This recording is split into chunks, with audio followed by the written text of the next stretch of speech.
Wanita cantik ini menyelinap ke toilet ingin mengejutkan pacarnya. Ketika dia dengan sabar menunggu reaksi pacarnya, dia tidak terkejut tapi takut. Jika saya menikahi putri itu, seluruh perusahaan akan menjadi milik saya. Mana segampang itu? Sepertinya dia benar-benar mencintainya. Apakah kamu tidak merasa kasihan? Apa yang harus disesali? Saya juga tidak membencinya. Bukankah Gongjo putri presiden itu sebabnya kau menyukainya?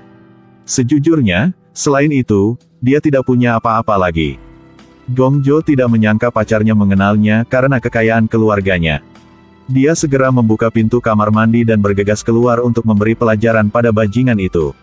Marah, memegang botol semprot berulang kali di wajahnya. Laki-laki yang sangat ketakutan. Tidak berharap pacar mendengar semua itu.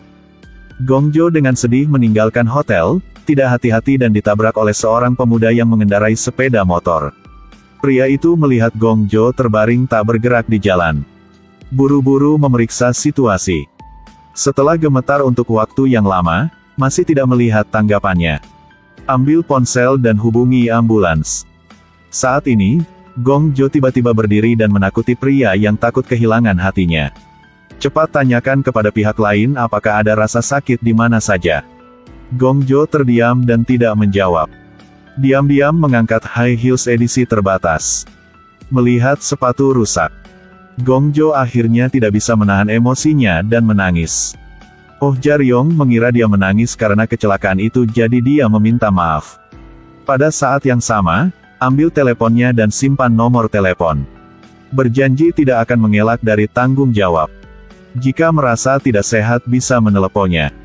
Gongjo tidak mengatakan tidak dan berbalik dan pergi. Melihat punggung Gongjo berangsur-angsur menghilang, dia tiba-tiba merasa sangat akrab. Kemarin, dia dan teman pergi ke taman air bersama. Oh Jaryong berbaik hati membantunya menemukan kalung yang jatuh ke air. Ketika dia hanya diam, tiba-tiba sebuah kaki menginjak kepalanya. Situasi kritis Oh Jaryong menarik kaki lawan ke tanah. Ketika dia menemukan benang yang berspesialisasi dalam membayar harga bayi. Tiba-tiba menemukan diri sendiri menginjak sesuatu. Ambil dan lihat. Ya ampun apa ini? Orang cabul ini. Oh Jaryong hari ini setelah mengantar barang ke pelanggan. Ketika dia pikir dia telah menyelesaikan misinya dan akan pergi. Pelanggan mengatakan botol anggur di dalamnya rusak. Pada saat yang sama membayar 3 juta won. Oh Jaryong buru-buru meminta maaf dan menjelaskan bahwa tadi ada seorang wanita. Tiba-tiba menabrak motor, jadi tidak sengaja memecahkan sebotol anggur yang berharga. Tetapi pelanggan yang tidak mendengarkan penjelasan Oh Jaryong memukulnya dengan kaget. Oh Jaryong menolak untuk marah dan langsung melawan. Akhirnya keduanya dibawa ke kantor polisi. Sang ibu mendengar berita itu dan bergegas ke kantor polisi. Pelanggan melihat bahwa mereka mudah diganggu sehingga mereka menyuruh mereka membayar 5 juta won. Sang ibu takut anaknya masuk penjara, jadi dia menyetujui permintaan lawan. Ulang Oh Jaryong memikirkan apa yang terjadi hari ini. Merasa gadis yang menabrak bagian depan mobil juga membayar setengah dari kompensasi. Ketika mencoba menelepon, tapi no HP tidak aktif. Untuk mengumpulkan kompensasi dengan cepat. Oh Jaryong menemukan pekerjaan yang sangat berbahaya. Di sini, Gongjo diajak keluar oleh pacarnya untuk bertemu dengannya. Gadis saleh itu sekali lagi percaya pada kata-katanya yang manis. Setuju untuk menyebutkan pacar yang hanya mencintaiku karena uang. Gongjo dengan senang hati memanggil pacarnya untuk makan hari ini. Menerima kabar bahwa dia sibuk dan tidak bisa berkencan dengannya. Jadi Gongjo pergi berbelanja sendirian. Siapa sangka melihat pacarnya berkencan dengan gadis lain. Langsung kaget. Kenapa kamu di sini? Pria tadi menggunakan alasan perusahaan sibuk menolak kencan dengan pacar. Tapi tepat setelah itu dia pergi berbelanja dengan sahabat kekasihnya. Tapi adegan ini dilihat oleh pacar. Jadi dia bergegas dan mengalahkan pria dan wanita ini. Salahkan mereka karena memperlakukan dia seperti ini. Tidak menyangka karena melindungi wanita baru jadi melawan pacarnya. Untungnya, Jaryong mampu menghentikannya tepat waktu.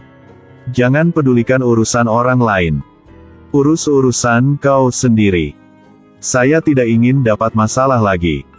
Tapi orang yang sama. Tapi itu terlalu memalukan untuk melakukan itu. Bagaimana seorang pria harus melakukan itu? Astaga, masih jalan bersama adik dan pacar. Serah. Pergi, iya. Menjauhlah. Hei, tolong berhenti untukku. Gongjo sangat patah hati sehingga dia melupakan ponsel Jaryong. Setelah Gongjo pulang, memberitahu ibu tentang pacar dan sahabat. Ibu yang patah hati menghibur putrinya. Mengetahui bahwa lelaki itu bersama putrinya karena harta keluarga, jadi ibu sangat marah. Di sini, Jinjo tahu tentang adiknya. Datang untuk menghiburku beruntung mengetahui wajah asli pria itu. Jika tidak, itu akan lebih merepotkan di kemudian hari. Gongjo sangat marah hingga tidak bisa tidur di malam hari. Memutuskan untuk memberikan sahabatnya pelajaran. Jadi dia bergegas ke rumah sahabatnya. Lalu semprotkan cat pada dinding luar rumahnya. Keesokan harinya, ketika Gongjo melihat ekspresi marah sahabatnya, dia merasa puas. Tepat ketika dia ingin melaporkan berita ini kepada ibunya, dia menemukan bahwa ponselnya hilang. Hanya bisa menggunakan telepon umum untuk menelepon telepon. Akhirnya bisa bertemu. Bagaimanapun, ini adalah kisahnya. Aku harus membuatnya meminta maaf. Sampai berjumpa lagi. Tapi saat melihat wajah pemarah Gongjo, Oh Jaryong tidak sampai hati untuk disalahkan. Dia berpikir kenapa peduli dengan pria itu. Baru melihat sudah tahu playboy. Pria itu bukanlah hal yang baik. Gadis-gadis akhir-akhir ini, ketika mereka mendengar seorang pria memiliki garasi, mereka jatuh cinta. Itu semua karena perempuan tidak punya otak. Jadi itu sebabnya pria memiliki kesempatan. Tapi juga 2 orang. 3 orang. Atau bahkan hancurkan persahabatan mereka. Benar-benar terlalu mirip dengan drama Korea saat ini. Gongjo merasa sangat terhina.